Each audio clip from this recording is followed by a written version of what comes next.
तुझे।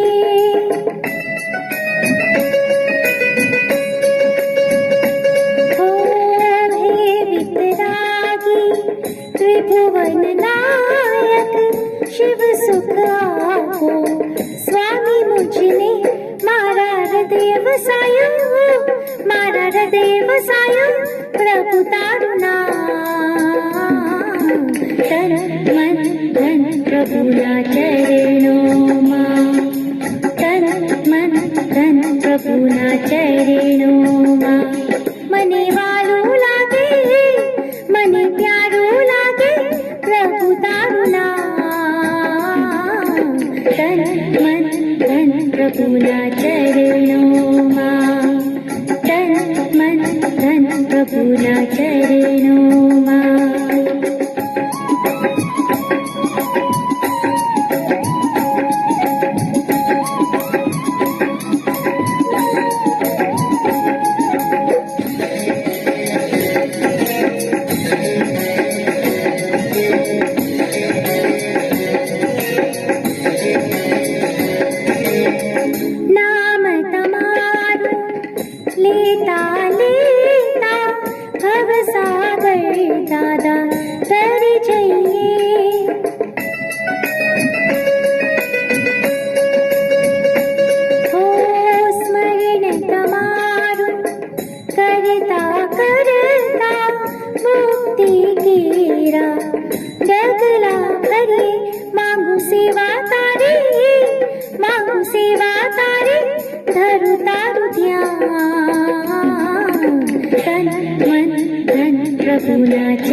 Jai Jinendra and Michami Dukram to you all.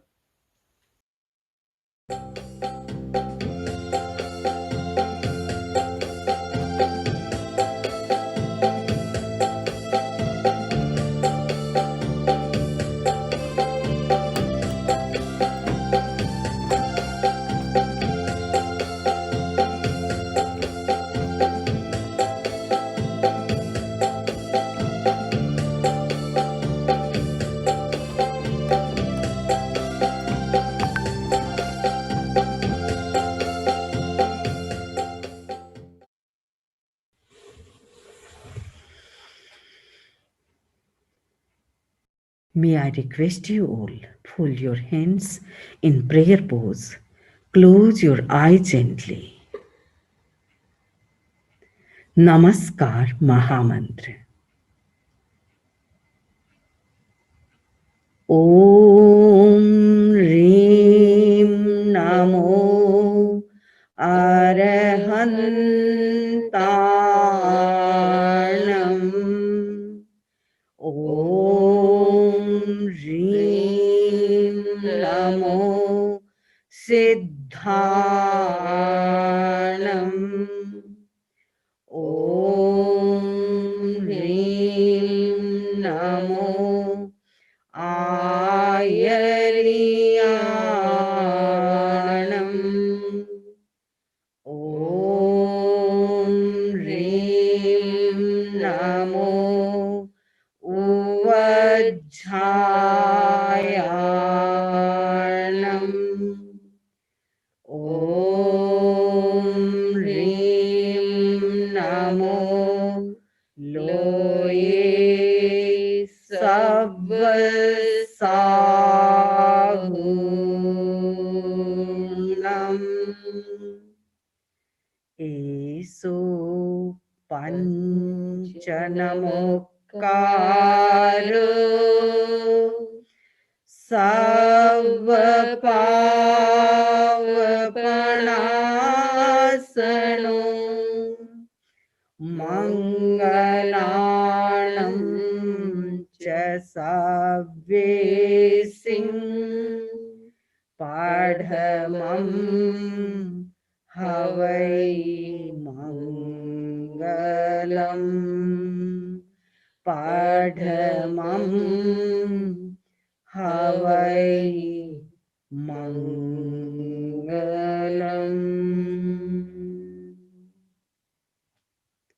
I bow to Arhat, the enlightened ones. I bow to Siddha, the liberated ones. I bow to Acharyas, the religious gurus. I bow to Upadhyayas, the religious teachers. I bow to all the sadhus and sadhvis in this universe. This fivefold salutation destroy all the sins amongst all that is auspicious. This is the first and foremost auspicious. Om Arham.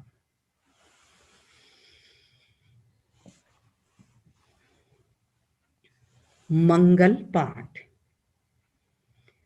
Chattari Mangalam Arhantam Mangalam Siddha Mangalam Sahu Mangalam Kevali Pannatto Dhammo Mangalam Chattari Loguttama Arhantan Loguttama Siddha Loguttama Sahu Loguttama Kevali Pannatto Dhammo Loguttamo Chattari Saranam Pavajjami Arhante Saranam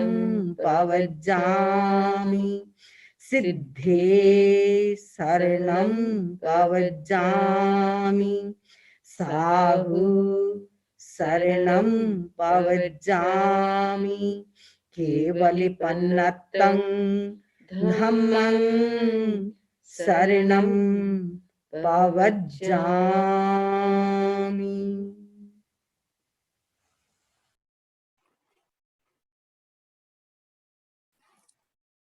Jai Janendra, a very good afternoon to you all from London, and a very warm welcome to you to the 2021 Ahimsa Day and Ahimsa Award. We know many of you are joining us from across the world, and wherever you are today, we wish you a very, very warm welcome, and you are most welcome. The last year has been a big challenge for all of us. We've heard this so many times, I'm sure. But we're proud to see how the UK and other Jain organizations have come together in this time of pandemic and actually excelled in the way that they have supported the Jain community, but also the wider communities. And at IOJ, we've been taking a lead in some of those activities, working with other faiths on initiatives that help suffering or our key workers, or to keep the health of the community positive. We also have been coordinating health seminars and lectures. You may have seen some of those, and there's more to come a bit later in this program. But the 8 webinars that we did online had over 50,000 people sign in. And we estimate that over 100,000 people have now seen them, which is quite phenomenal. And also we've worked with the UK Jain organizations, most recently for Paryushan, which we celebrated only a few weeks ago. And in this celebration, we were honored again to have a launch event with the Jain leaders, the Acharyas of all the major Jain sects, present their blessings and give us their guidance for this holiest of Jain festivals. And it's incredible that at a time like this, you know, the Jain community from all its different flavors and variations has come together and celebrates in a united fashion. And that we're grateful for, and we hope continues from here on in. We were also happy to take the religious events and the activities that all the organizations were doing and put them on our website. So those at home could enjoy activities from whoever they wanted to and have a deep and rich and meaningful Paryushan, which I'm sure many of you ended up doing. We also had lectures daily during Paryushan from Shri Kumar Bhai Desai in Ahmedabad. And then during Das Lakshan in Gujarati from Pandit Shri Nilesh Bhai, and also in English from Maharaj Sahib, Jinwani Putra Shri Dhyan Sagar Ji Maharaj. And these are still available on our One Jain UK YouTube site. And if you haven't seen them, please do so. They are incredibly interesting, beautiful, and informative lectures. And I'm sure you will gain a lot out of them. Many of you saw the messages that we circulated both from the Prime Minister, Boris Johnson, and the President of the United States, Joe Biden, on Paryushan. And we are grateful that they have taken time out of their busy schedules to recognize this Jain festival and send us their good wishes. So today is a very important day, the 2nd of October. And in Manchester, we know that there is a One Jain event happening at the cathedral there to celebrate the statue of Mahatma Gandhi, because today is his birth anniversary. And in 1869, 152 years ago, he was born in India, and today we celebrate his life and his legacy. Gandhiji was an incredibly different figure to many that were there before him.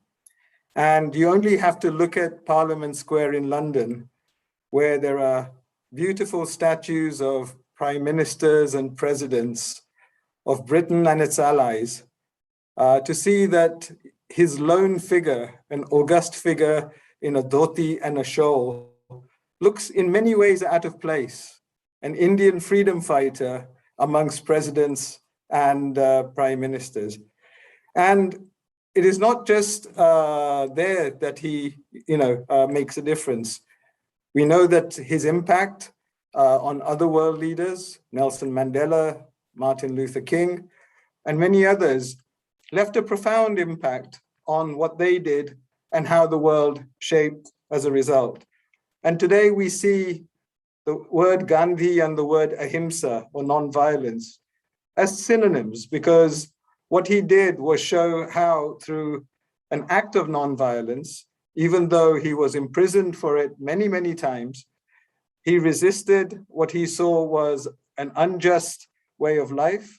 And from what we see of his actions and how they panned out, actively not only encouraged but contributed to the democracy and the independent India that we all know today. And so when we look at the life of Mahatma Gandhi, one of the things that he said, and I quote, is that no religion of the world has explained the principle of non-violence so deeply and systematically with its applicability in the life as in Jainism. Bhagwan Mahavir is sure to be respected as the greatest authority of non-violence. And we also see that during the independence struggle, as part of his daily spiritual activity, he practiced the Jain vows of a layperson: non-violence, non-stealing, truthfulness, celibacy, and limited possessions. And his life and his career in this independence movement, we know, was guided by a Jain saint, a poet, a mystic, a philosopher, that is Srimad Rajchandra.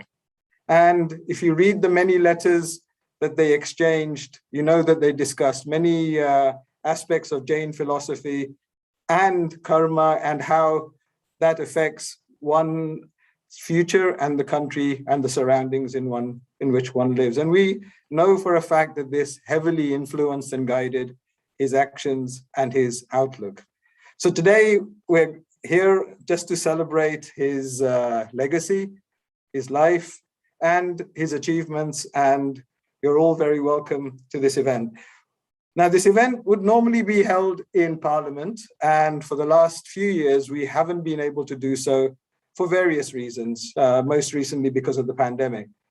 However, we are still grateful that the Jain All-Party Parliamentary Group, which normally hosts us in Parliament, is here with us today. And I want to introduce the chair of that group, the Shadow Minister for International Trade, the Labour MP for Harrow West, Mr. Gareth Thomas, who has led the Jain All-Party Parliamentary Group from its inception.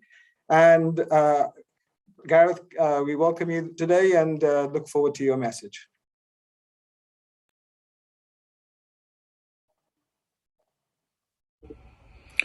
Good afternoon. Jai Janendra.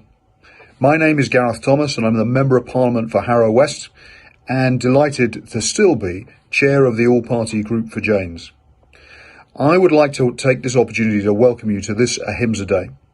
Usually we would be meeting in the House of Commons, and I sincerely hope that we will be doing so in person there next year to celebrate Ahimsa Day. During the lockdown over the past year, sadly too many families have lost loved ones. And it's worth taking a moment again to remember all those that we have lost from our community. Last year has seen many, many changes. The Jain community has come together under one Jain and celebrated 2 Puryushuns successfully online. You've all spoken together about having your identity recognised in the UK National Census.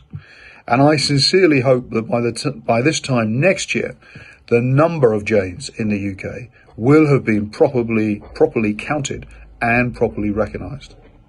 I certainly was fortunate to participate in your campaign around the census and mentioned it when I hosted the first speech on Jainism in Parliament.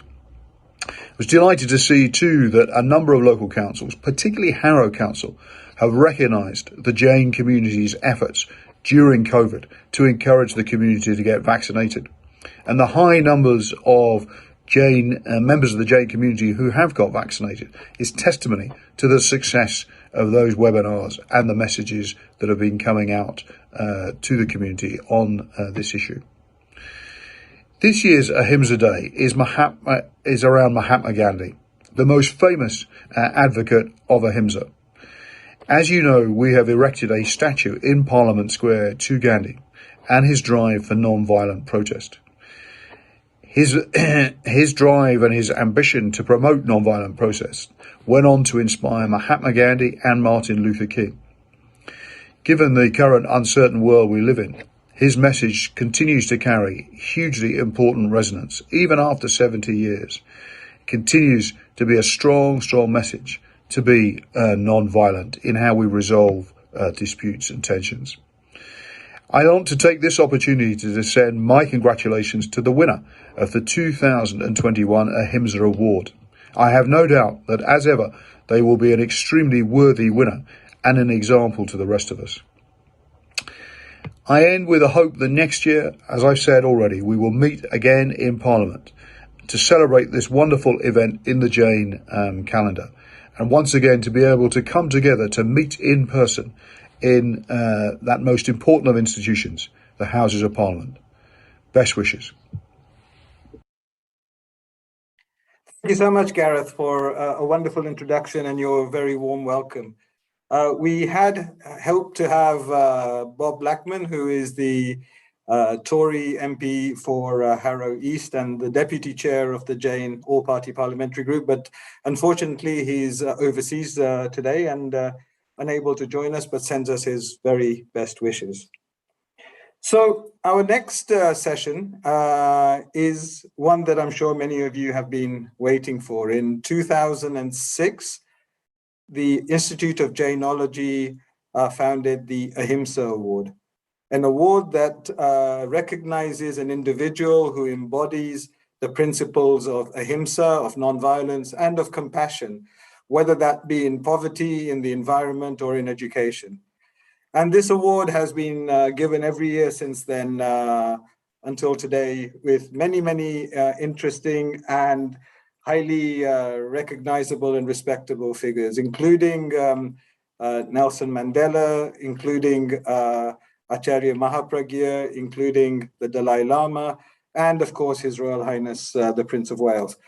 And this year, I think we have a very worthy winner and one that captures this moment in time when we are all in this pandemic and looking at ways in which we should be thinking of getting out of that. And to announce this year's winner, I'd like to introduce my fellow trustee and colleague, Sri Jaisukbhai Mehta, who will do the introduction and welcome to our winner, and then we will award the Ahimsa Award for 2021.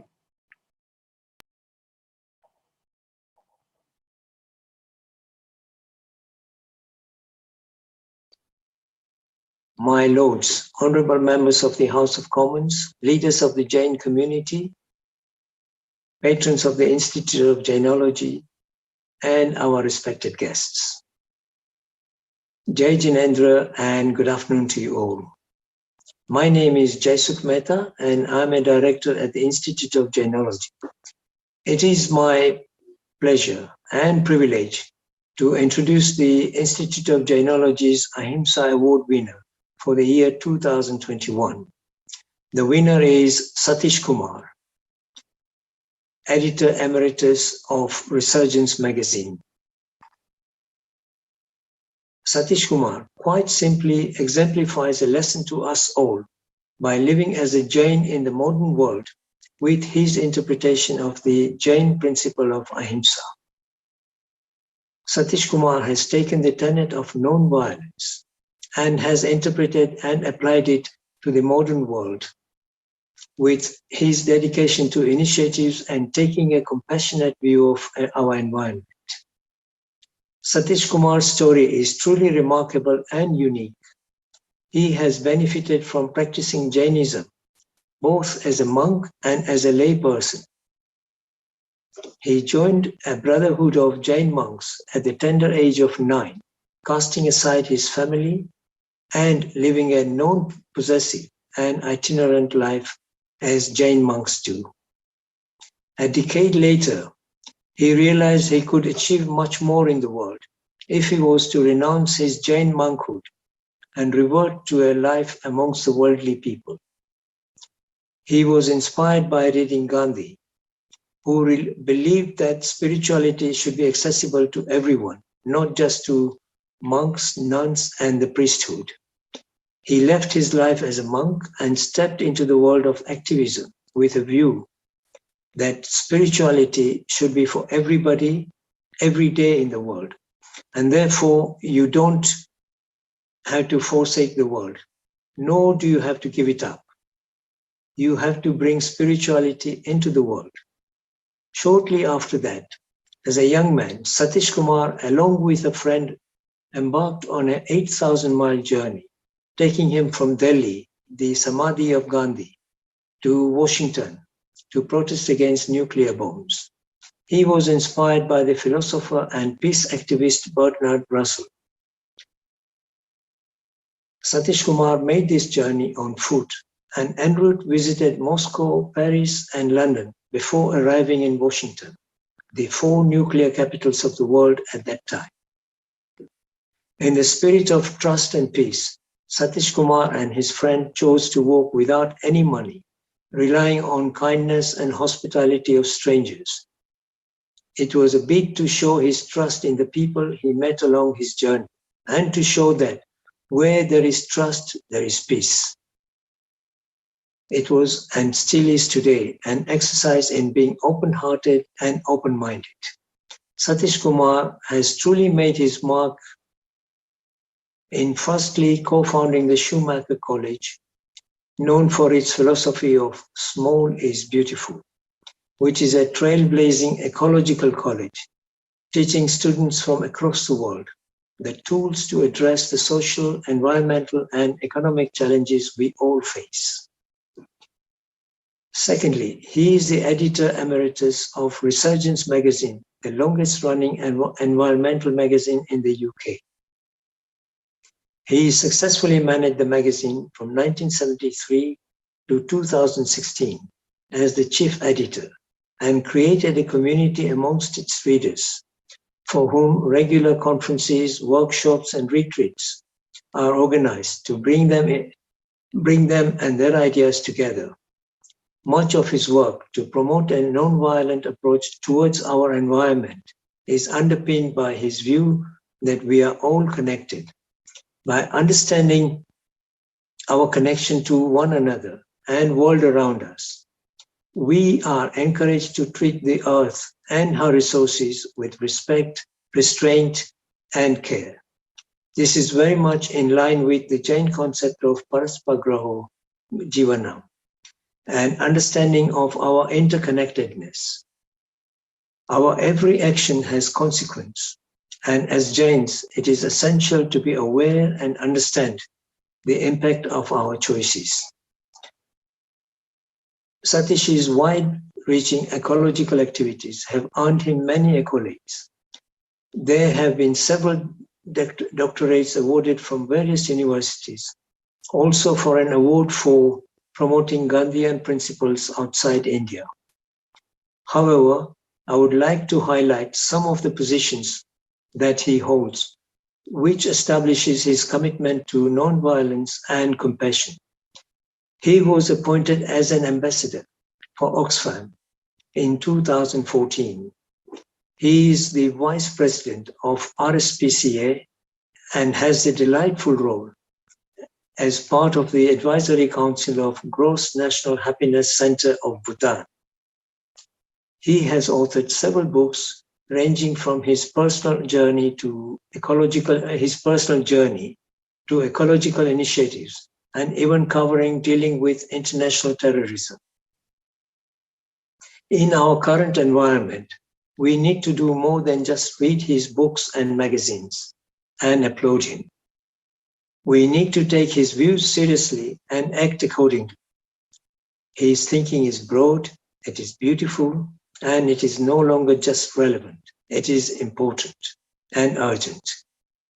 Congratulations, Satish Kumar. You are an example to all of us. Your restrained way of living, to your approach of seeing activism and spirituality intertwined.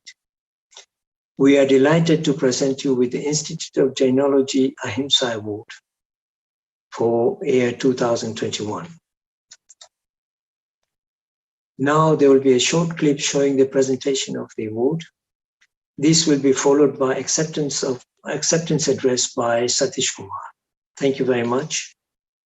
Pleasure and my privilege to be able to offer you the Ahimsa Award, and this is the trophy as a representation of the award we are making to you. Thank you very much. Thank you. Congratulations. Thank you. It is my honor and pleasure, and I'm humbled to receive such an award and such a recognition from the Institute of Jainology. So thank you very much. So, on behalf of all the directors, Thank you. we give this trophy to you. Thank you. Thank you.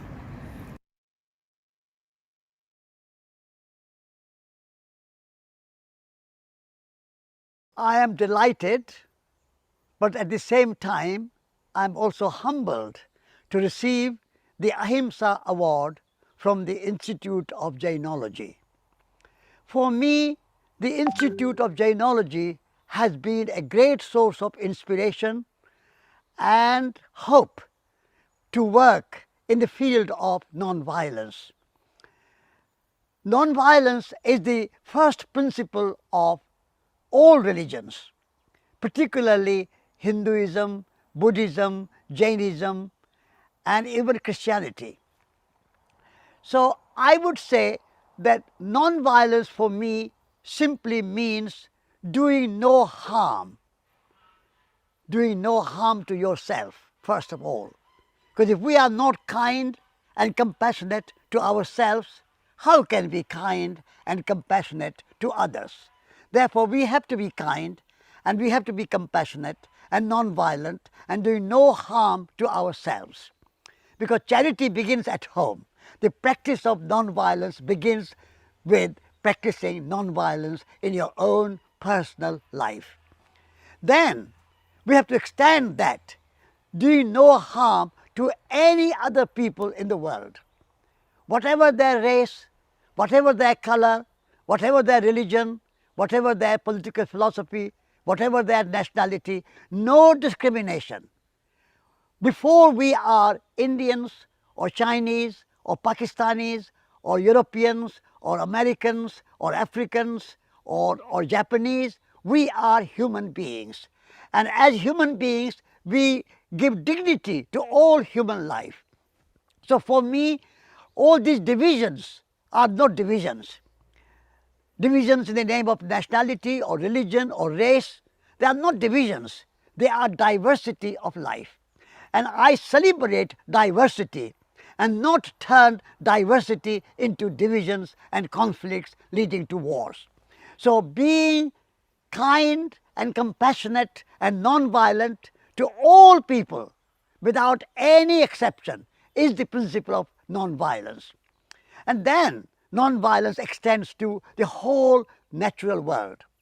We have to be non-violent and kind and compassionate to animals, forests, rivers, mountains, oceans, birds, soil, everything. Because nature is not a machine.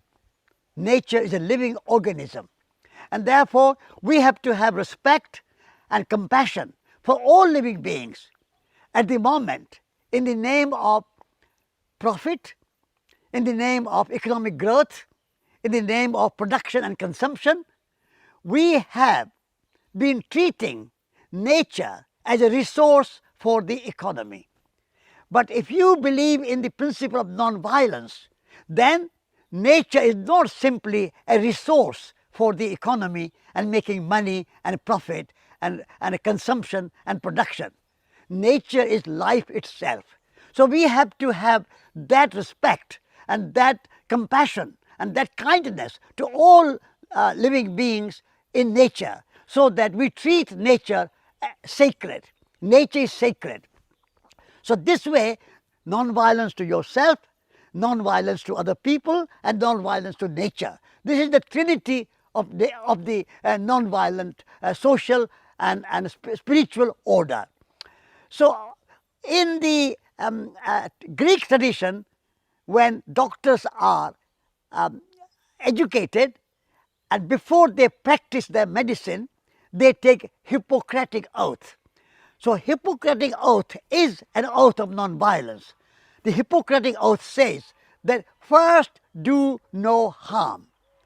Whatever you do, however you treat people, your prime motive and prime principle and prime commitment is do no harm. First do no harm. So for me, this principle and this Hippocratic oath of doing no harm should not only be for the doctors, it should be for everybody. All politicians, all economists, all business leaders, all farmers, all scientists, all teachers, everybody should take the Hippocratic oath of first doing no harm. That is non-violence. So if we can practice that first doing no harm and take that oath when we leave our universities and we leave our schools and we start to work in industry, in business, in politics, in education, in any field we start to work. Before we start to work, we take this oath, Hippocratic oath of doing no harm, practicing non-violence. If we can have that principle applied in every walks of life, then we can bring an end to poverty, social injustice, wars, conflicts, racial discrimination. All the problems we face today in our human world, we can overcome those difficulties and problems with non-violence. And also, if we practice non-violence to nature, we can address the problems of climate change, diminishing biodiversity, pollution of air and water, the pollution of the oceans with plastic. All these problems that we face today, and all the politicians and business leaders and economists are occupied with the problem of climate change and global warming. that means we have been violent to nature. So we have to be non-violent to nature and doing no harm to nature, then we can address the problem of climate change. Therefore, I would like to say that the work of the Institute of Jainology is the work of promoting and spreading the concept of and the practice of non-violence. And you are doing it. The Institute of Jainology is the leading organization in the field of non-violence and compassion. And therefore, I congratulate you for your good work, and I thank you for awarding me this Ahimsa Award, for which I am most grateful. Thank you very much. Satish Kumar ji, our deep and profound thanks to you. You are a very worthy winner of the 2021 Ahimsa Award, and somebody whose life's work today is profound. When we look at what you've been saying about the environment for so many years, and today we see the consequences of so many people not protecting the environment, not protecting the life around us, and the world that we therefore have today, it becomes quite clear that you are not only right, but that you are foresighted in your thinking, and that what you've been saying all along, I just hope we can put into practice and get this world back to where it is. So many, many congratulations from all of us, the directors at the Institute of Jainology, a very worthy winner, and we welcome you to this elite group of winners of the Ahimsa Award. Now, returning back to our theme today of Gandhiji's birth anniversary, I'd like to say a big thank you to Ketan Varia, who introduced me to the Gandhi Foundation here in London, an organization that is set up to help understand the person and the knowledge that Gandhi was, his life and his work. And today we are honored and grateful that Mr. Mark Hoda, who is the chair of the Gandhi Foundation, is here with us today. Welcome to Ahimsa Day, Mark. And we are very happy to see you here, grateful that you've managed to give us your time on a Saturday, but also on Gandhiji's birth anniversary. And we look forward to hearing from you about Gandhiji's legacy and what he did and how it shaped the world today. So a warm welcome, Mark, and over to you. Thank you very much, Mehul, and also thank you very much to Ketan Varia, a Gandhi Foundation friend for life, for inviting the Gandhi Foundation to speak at your Ahimsa Day event today. It's an honor to be with you and your very illustrious other speakers. I'd like to start by briefly setting out what the Gandhi Foundation does, and then draw on some insights from our events and publications to set out how we strive for ahimsa, or non-violence, from below in our own lives and in our communities, and also from above in international relations through the United Nations, for example, and our global activism. So firstly, the Gandhi Foundation exists to spread knowledge and understanding of the life of Mohandas K. Gandhi and demonstrate the continuing relevance of his insights and actions today. We were established in 1983 following the phenomenal success of the film Gandhi, and its director, Lord Richard Attenborough, was our first president. We are now very fortunate to be led by world-renowned political philosophy academic and Gandhi expert, Lord Bhikkhu Parekh. I'm afraid Bhikkhu cannot be here today to address you because he's attending a memorial service for a trustee of the foundation, John Rowley, who sadly died of COVID last year. And of course, we've been hearing about how tragic COVID has been for us, and I'll be reflecting on that a little bit later on as well in relation to Gandhi. But it's my great privilege to be with you today, and I'm chair of the Gandhi Foundation's executive board, as Mehul said. I was almost born into the Gandhi Foundation, but I was certainly bred in it, as my father and my uncle were two of its principal founders back in 1983. Gandhi, of course, began his life as a very ordinary individual, but he grew up into the most remarkable human being and one of the most significant figures of modern times. And Mehul talked about so many of the other great figures in history who since his time who have been inspired by him. He considered that everyone has the potential for ethical and spiritual growth, of course, and that community is the most effective basis for our development. Gandhi's ideas have a relevance beyond his own time, and particularly now in our very fractious, divided current world and the grip of the terrible pandemic.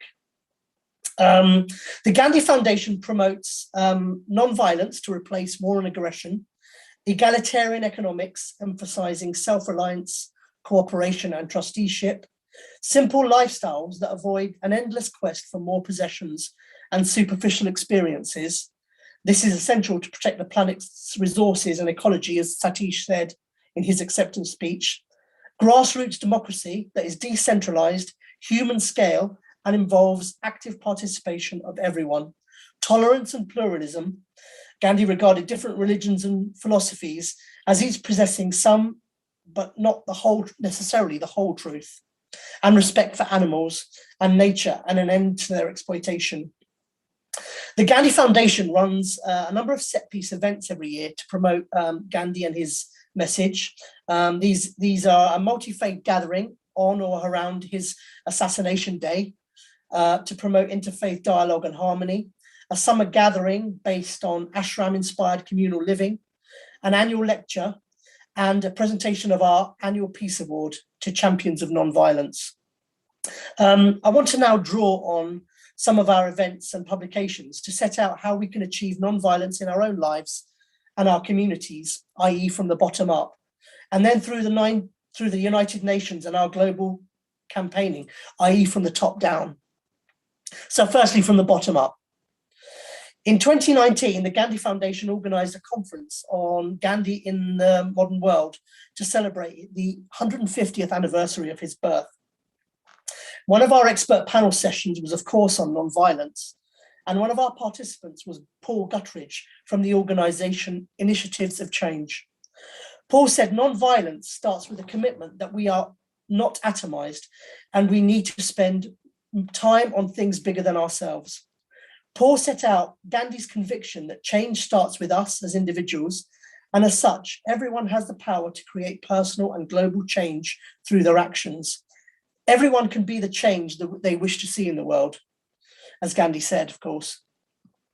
I will talk about how we can achieve global change a bit later, but there is so much we can do in our own lives, particularly through our personal and professional relationships with others, and in our communities to promote non-violence and the other Gandhian values that are so important and relevant to our world today. I know from Mehul's opening remarks and more generally as well, how much work Jains do in their communities. Voluntary and professional practical work in our communities in the service of others, and particularly for the most deprived, isolated and lonely in our communities, is key to achieving Ahimsa from the ground up. I was delighted that Satish has been awarded your Ahimsa Award this year, and luckily I've actually got a quote from him here in my talk. In 2017, he gave our Gandhi Foundation annual lecture, and he spoke also about the importance of serving others through our professional and voluntary work in his lecture. Satish said that if you want to transform the world, you have to be active in it, but this must be conditioned by knowing why you are doing it. He talked about how service can be a spiritual practice and how this can be applied to all professions and voluntary work.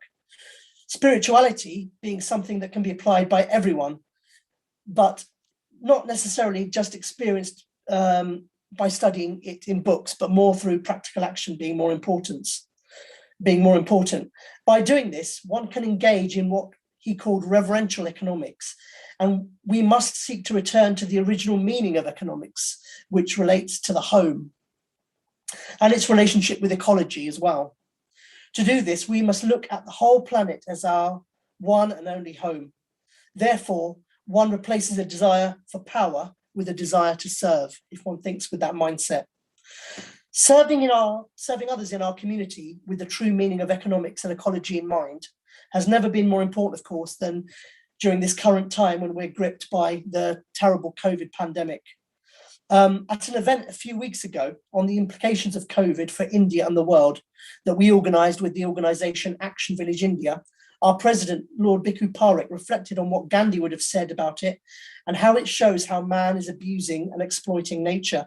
And of course, this links back to what Satish said earlier in your event about the importance of non-violence towards nature as the third part of the trinity of non-violence that he talked about. Panelists from community organizations in India at our event explained the terrible impacts the pandemic is having in rural India, for example, on migrant workers, artisans, farmers, and small-scale producers, and women and children. But they also set out the vital work they are doing to understand these problems and address them through their work, which is all based on Gandhian principles. Paul Guthridge's organization, UK Initiatives of Change, that I referenced earlier, is part of a network of 36 institutes of change, which are national bodies that make up Initiatives of Change International. This is an NGO based in Geneva, working towards peace, reconciliation, and human security worldwide. Initiatives of Change International has special consultative status at the Economic and Social Councils of the United Nations and participatory status at Council of Europe in Strasbourg. This brings me to the last part of my talk on how we can achieve ahimsa from the global level down through the United Nations and also our activism on global issues. So top-down ahimsa. At the 150th birth anniversary conference that Paul participated in, we were also very lucky to hear from the great veteran CND campaigner, Bruce Kent, and also from Vicky Towry-Corpus, who is a UN Special Rapporteur on the rights of Indigenous people. And she was awarded our Gandhi Peace Award back in 2018.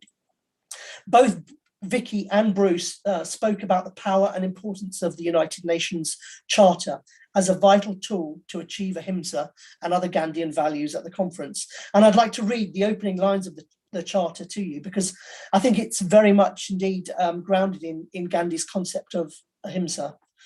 So it reads, "We, the people of the United Nations, determined to save succeeding generations from the scourge of war, which twice in our lifetime has brought untold sorrow to mankind, and to reaffirm faith in fundamental human rights, in the dignity and worth of the human person, in the equal rights of men and women, and of nations large and small, and to establish conditions under which justice and respect for the obligations arising from treaties and other sources of international law can be maintained, and to promote social progress and better standards of life in larger freedom.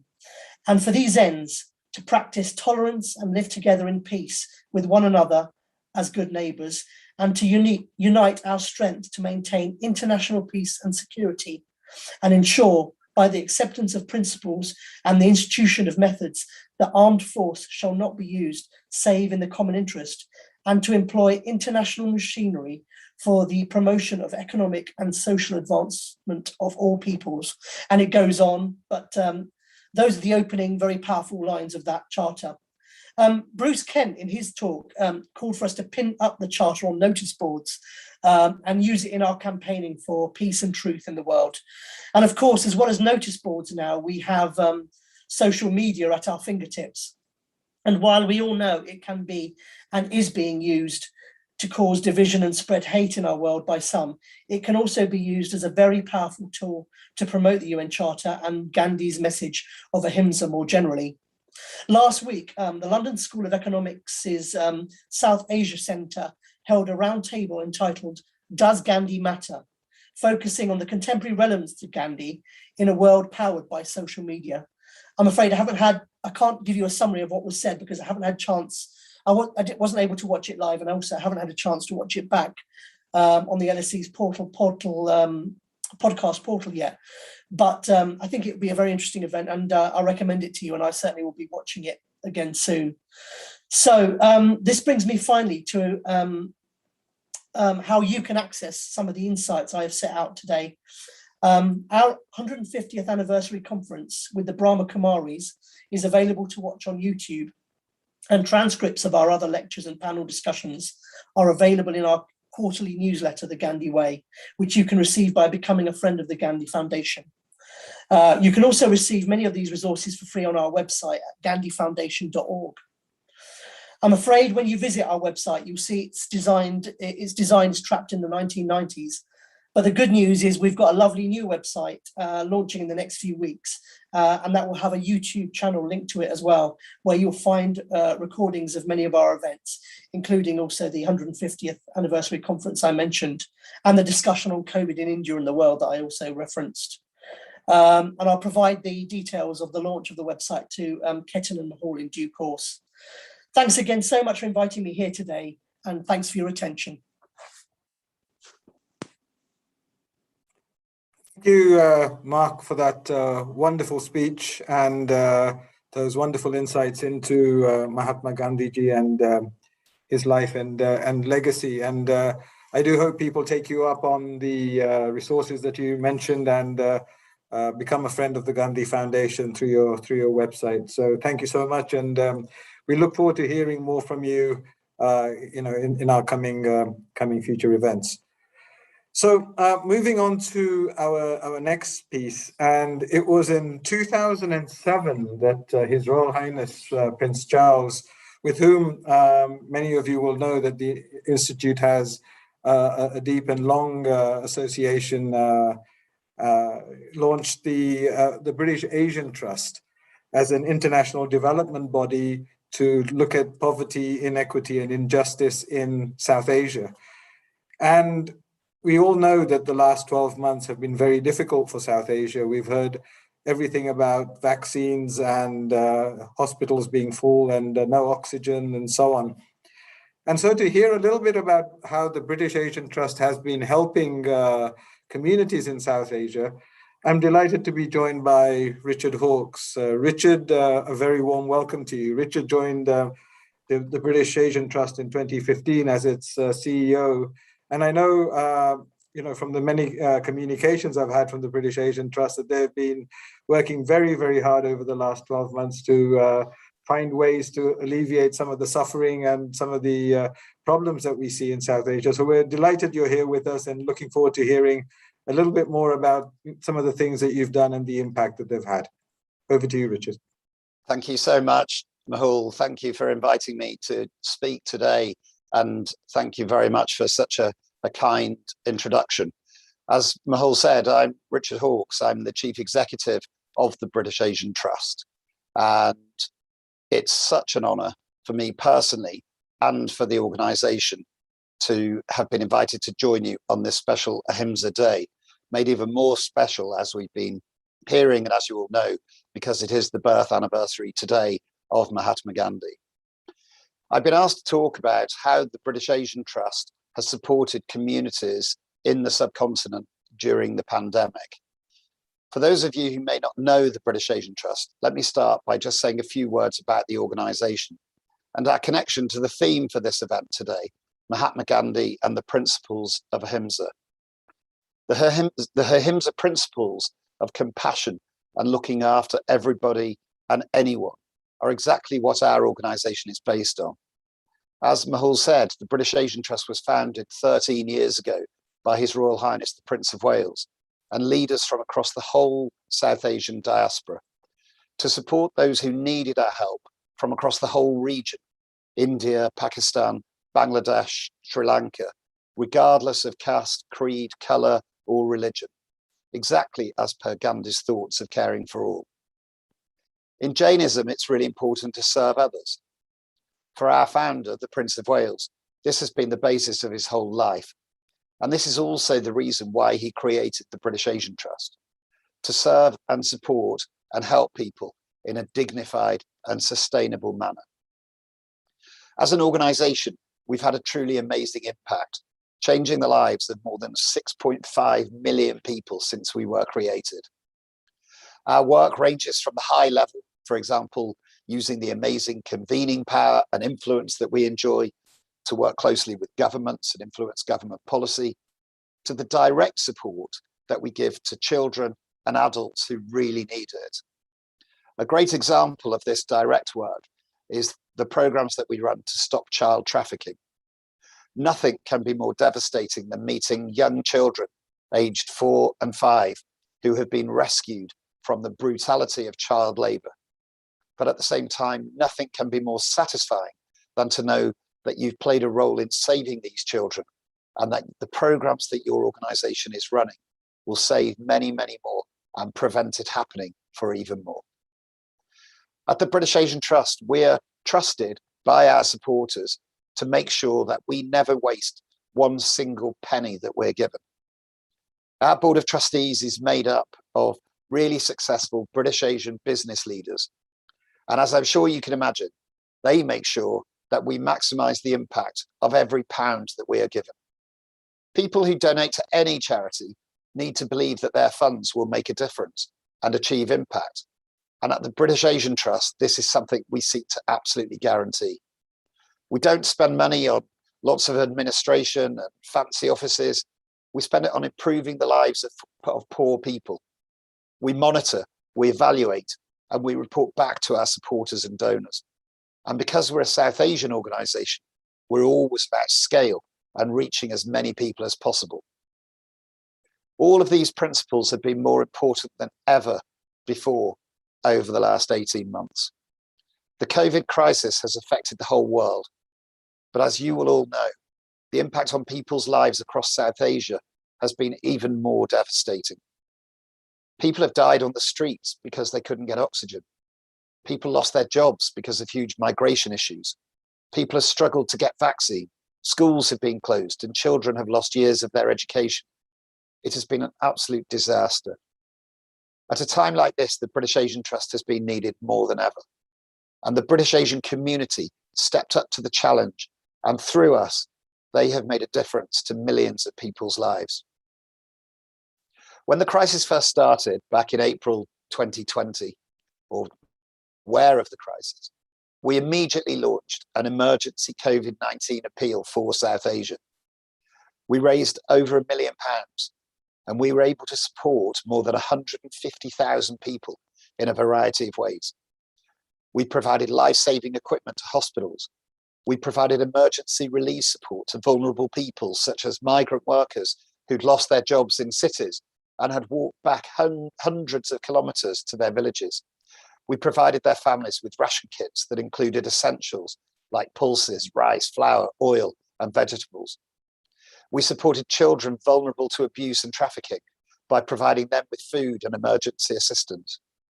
We supported a range of mental health projects to support people traumatised by the effects of the pandemic. And really importantly, we also recognised very quickly that the British Asian community was playing an enormous role in so many different ways in the reaction to the pandemic here in the UK. Doctors, nurses, care workers, people providing food to communicate to communities. The list went on and on. To acknowledge this, we established an initiative called British Asian Heroes as a way of naming and highlighting the amazing contribution that so many British Asians were making. And this British Asian Heroes was itself acknowledged and commended by the Prime Minister of the UK. We were incredibly proud of the impact that we made in 2020 across the whole region, but that was last year. At the start of 2021, we had no idea that things were going to get a lot worse. But as you all know, in April this year, things did get so much worse in India, as the country experienced the horror of the public health system failing. The images we saw will haunt us all, I'm sure, for years to come. People literally dying on the side of the road simply because there was not enough oxygen. As you will all know, there is a living bridge between India and the UK, and the connection at that time was as strong as it had ever been. People in the UK wanted to support people in India.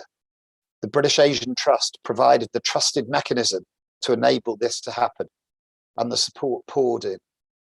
The enormity of the problem meant that we had to work harder and smarter than ever before. We acted fast and launched an emergency oxygen appeal within days of the crisis starting. We sought advice from people on the ground, from the Indian government, and from people across the diaspora. Our expert team on the ground identified the most credible local organisations to work with, and we galvanised the Indian community here in the UK, the wider British public, and many corporates and foundations. Quite remarkably, we raised over £6 million. There were some huge donations, But the ones that I remember most were the incredible individual stories. A man who sent us his savings, a lady who donated that month's pension, and the young children who gave us all their pocket money. Quite incredible and amazingly generous. We worked with 14 partners across different regions of India. Our funding enabled us to deliver 4,835 oxygen concentrators to the hardest hit districts in the country.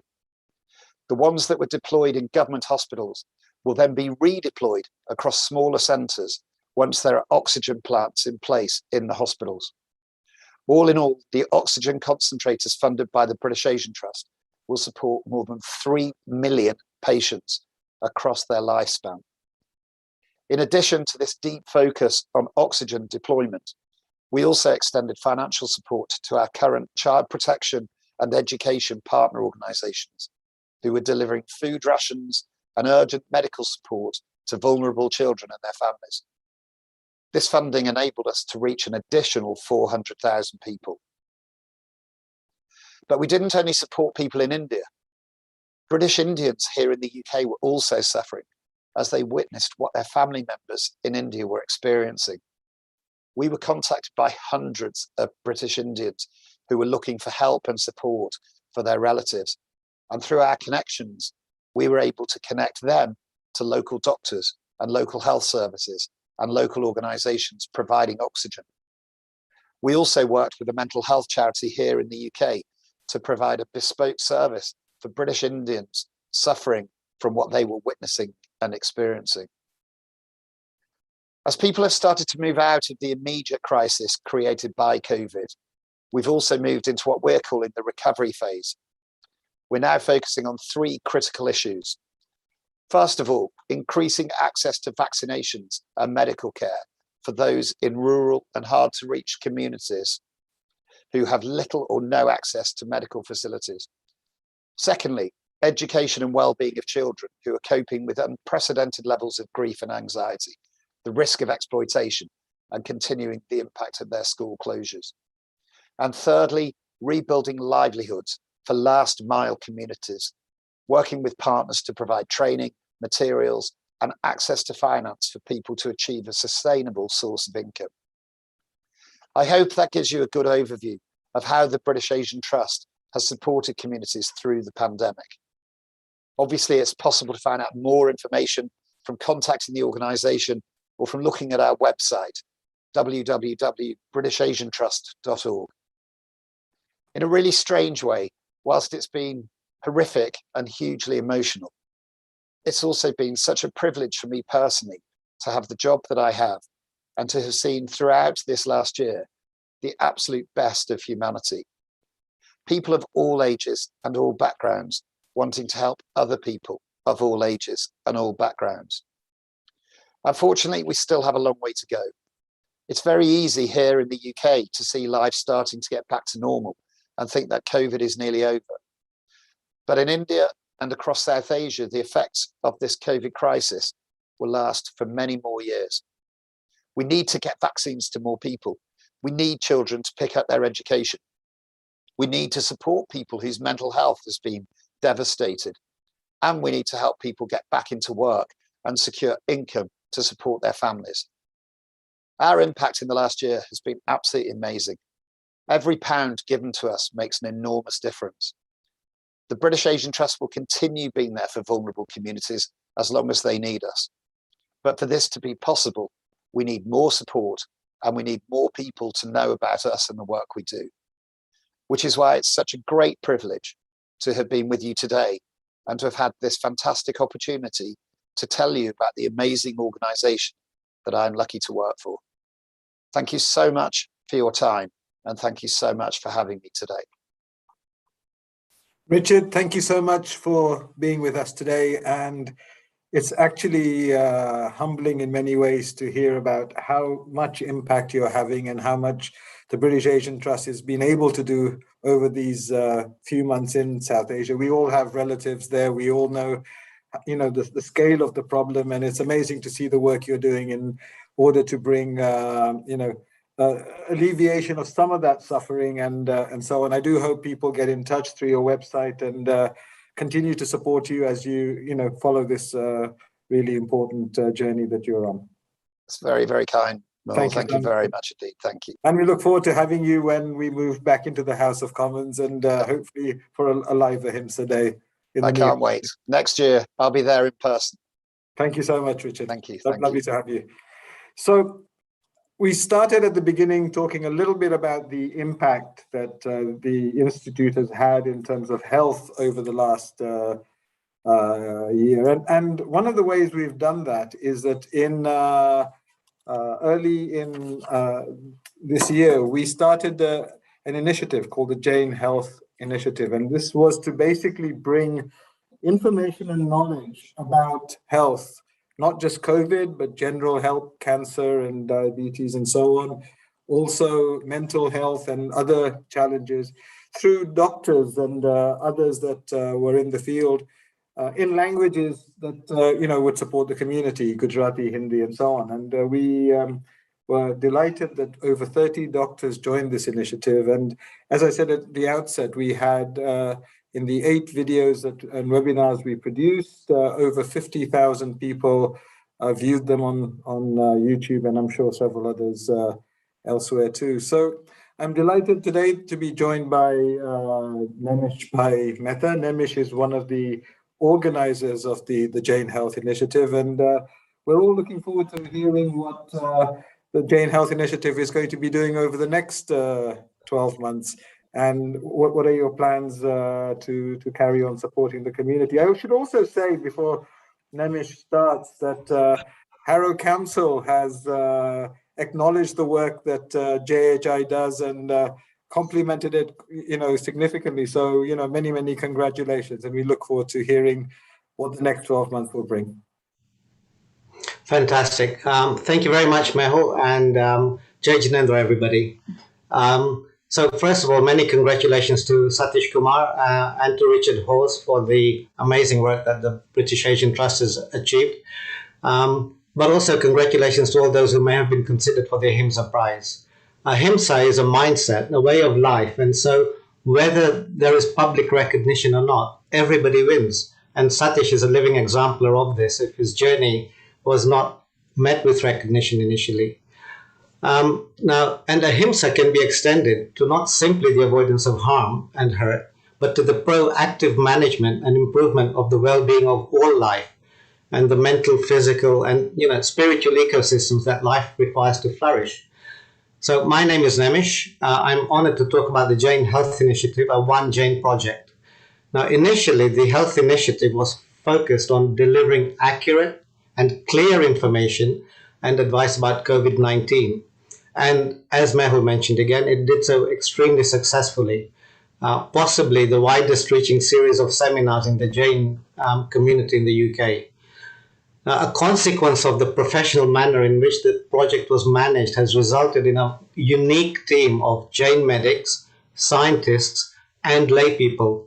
And this team, which is unique, it really hasn't ever come together before, has decided to refocus on not simply responding to urgent or chronic epidemics or pandemics, but to deliver real and lasting health improvements for the Jain community members. And so I'm very happy to talk about our plans going ahead into the future, not just for the next 12 months, but we foresee it actually making a very strong, lasting impact on our community over many years. It is the first time in our history in the UK that a group of Jains from all communities have come together with such an ambitious goal, and the first time that such a group has the balance of skills to be able to deliver this ambitious goal. Okay, it is an opportunity like never before, and it is so important that we seize this moment to really deliver this ambitious goal. And it will help our community members and also other ethnic minority communities, so that we do not again have to face the issues which were laid bare during the pandemic. And more importantly, that we help ourselves by taking responsibility for our own well-being. So we have the medics, we have the scientists and the nutritionists. What we need now is the support of the community organization governing committees to engage in this mission, to say, yes, we should be committed to actively help improve the health and well-being of our members. And so I would like to ask each community present here today to consider this simple action. Okay, just one simple action. Please appoint a well-being champion on your board. Make one person responsible for this amazing activity, this seva, really it's a seva. One person who thinks only about how to help everyone stay well. One person who makes Ahimsa a proactive principle. So just as you have treasurers to look after your members' funds, which were donated to you, it is time that all boards had a well-being champion to look after members' well-being. What better service can you deliver to all your members than to understand their well-being and to help improve it, to help them enjoy life more?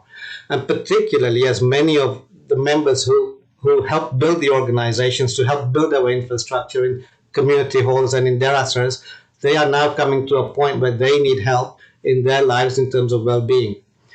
And, you know, in India and in Africa, it's commonplace for donations to help in medical matters. People have hospitals in their names, people have camps, and they reach out to communities who also cannot help themselves. Now, it has become clearer to everybody that the NHS has limits.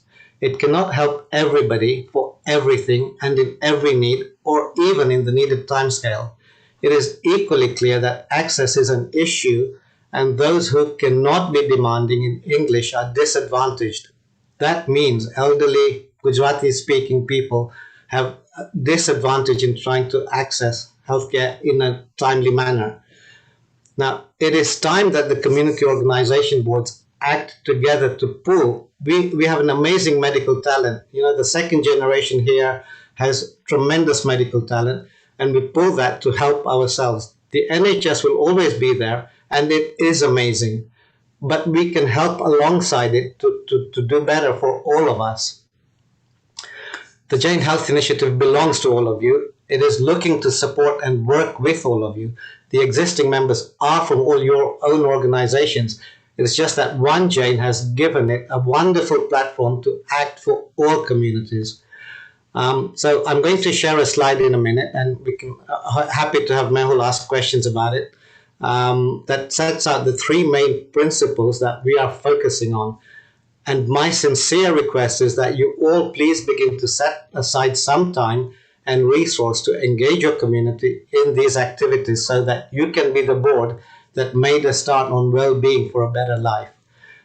People from the health team, the health initiative team, will be calling all Jain organizations in the UK to ask for engagement over the next few weeks. So all of you should get a call from us for one of the board to be given the portfolio of well-being champion. We will support that person with resource, with activities, and with properly structured and funded community engagement programs, so we can assess the current state of well-being, and we can start improvement trials and actually know how much impact we have in helping people become better. So as senior community leaders, I ask that you please think about this, raise it in your next committee meeting, and be positive when the telephone call comes that we would like to have one of your members be a well-being champion for your community members. So now if I can just share this screen, that one there. Mehul, can you see my screen properly? I'm not sure if I've done it right.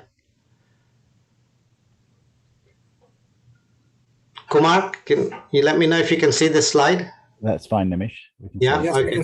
yeah. Thank you. So these are the three main principles that we decided to focus our mission on. The overriding title is, of course, improve the well-being and of people within the community. And the three key ways we see of doing that are: one is to empower people, which is to give them knowledge and some tools to help them take responsibility. The other one is to proactively drive change within our community, our mindsets and our determination to focus on this area by working with and challenging our community leaders. Okay, so that is really very key. And the third one, of course, is to address the inequalities which became apparent because of the pandemic in the wider health system in the UK.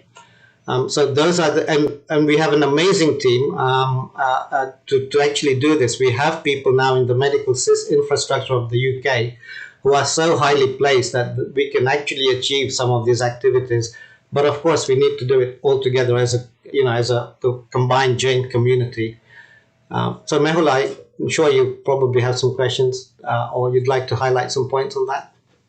Absolutely, Nemish. So I think it'll be useful because we only have a couple of minutes left to actually, for you to say a little bit about the sorts of activities that JHI is planning so that the leaders of these Jain organizations, actually understand the plans that you have and what it is that you would like to deliver over the next absolutely. months.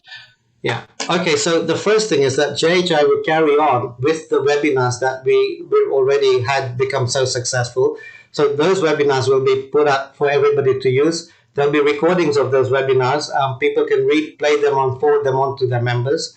We will then also want to collaborate with the communities. So the feedback we had from last year was that they themselves would like to do their own particular version of a health talk or a health activity, but they wanted help. So they didn't have the manpower or the medical resource. So we're very willing to provide that medical resource and the manpower even to turn up for the webinars, to turn up for the health days at the community halls and to help deliver that. So they just need to reach out or we will reach them and they can tell us they have an idea and we can help make it happen. The third one is the most interesting activity. We have people in the NHS who are engaged with the trial system. And the NHS right now is looking to address diabetes in a very big way around London. So what we have done is applied for funding to allow us to run trials on the well-being of people in our community in terms of measuring diabetes and taking action to help improve that thing. So, and that's actually quite a long-term project, and we expect to see good outcomes of it. Should we begin that with one or two communities? So there are quite a lot of activities that we're planning that will start filtering through the One Jain news emails. Fantastic. And in terms of the ask you have today, you'll be contacting all of these organizations with these plans and so that we can deliver all of these initiatives through them. Is that the plan over the next few weeks? That's right. That's absolutely right. For the next few weeks, myself, a couple of the medics, and Ajay Punathar, who's one of our team members, will be talking to all of the boards across the UK Jain community to try and create this partnership where they have medical support from us, and we can actually start to build that dialogue over a period of months and years. That's fantastic. Yeah. And so from all of us, thank you so much. We hope to hear in the next event about the success you've had. And as I said, many congratulations on how well things have gone up to now, the recognition you've had from Harrow Council and, the phenomenal number of people who viewed the webinars online. So thank you very much for that. And, that success came because of the participation of the member community organizations with One Jain. So it's very important that One Jain acts as that platform and the community leaders engage with us through that. Absolutely. Yeah. Great. Excellent, Nemish. Thank you so much. And again, Janendra, everybody. All our congratulations, Jai Janendra. So we come now to towards the end of the program. If you could close the slide. Thank you so much. So we come now to the end of the program, and I'd like to end this program by saying a few thank yous first. Firstly, to the members of the Jain All-Party Parliamentary Group, Bob and Gareth, who have been so supportive of this organization from the outset and whose tireless work in promoting Jainism in Parliament is truly, truly appreciated. Also to Mark Hoder from the Gandhi Foundation and Richard Hawkes from the British Asian Trust. The work that you do for us actually is so close to our hearts and so close to our faith and our philosophy and our beliefs that we're grateful that you made the time to come here and talk about it. And we really do hope that our members will carry on supporting you, and we look forward to hearing more about some of the things that you do going forward.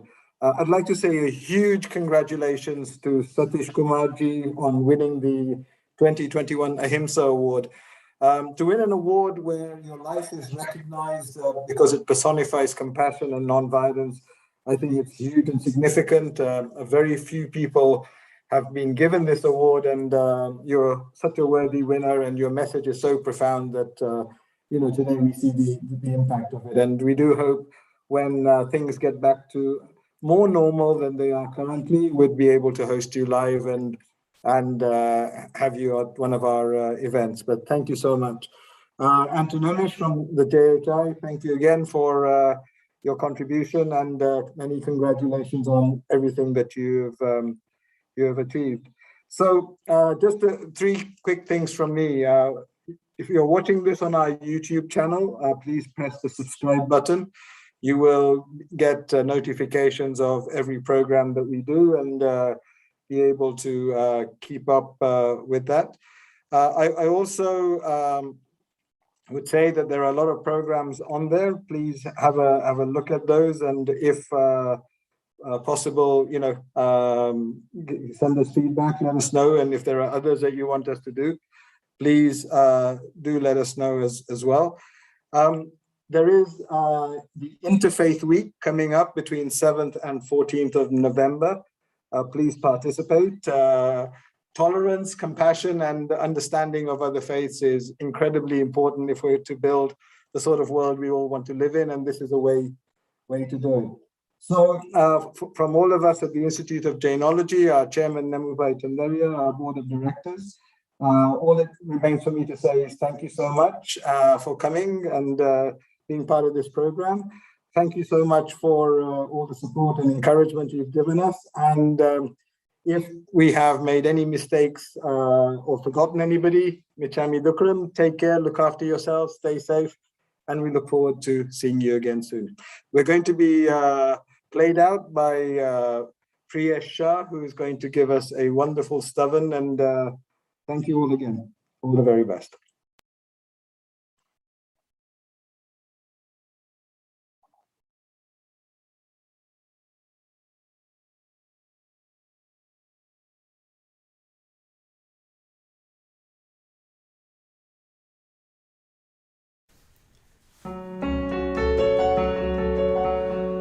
Tame man mukine varasya janam janam na tarasya tame mushad dhare varasya janam janam na tarasya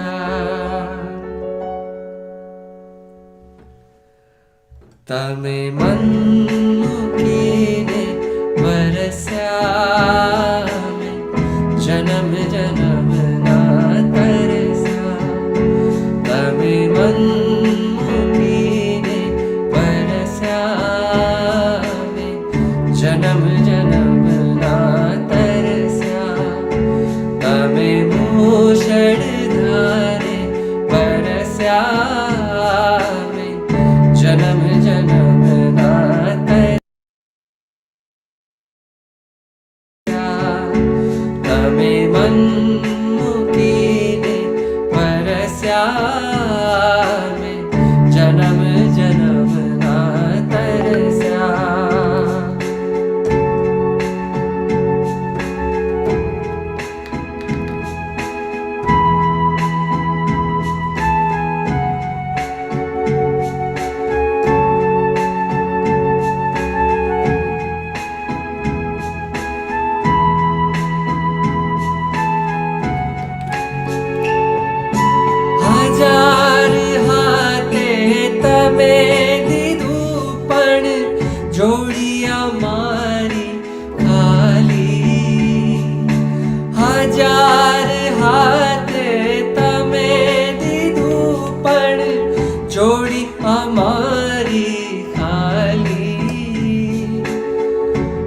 દાન ખજાનો તમે લૂંટાવ્યો, અમે રહ્યા જ્ઞાની.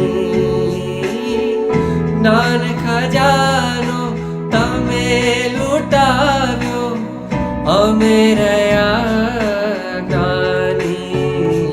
તમે અમૃત રૂપે બરસ્યા, મેં જન્મ જન્મના તરસ્યા. તમે મન મૂકીને બરસ્યા, મેં જન્મ જન્મના તરસ્યા.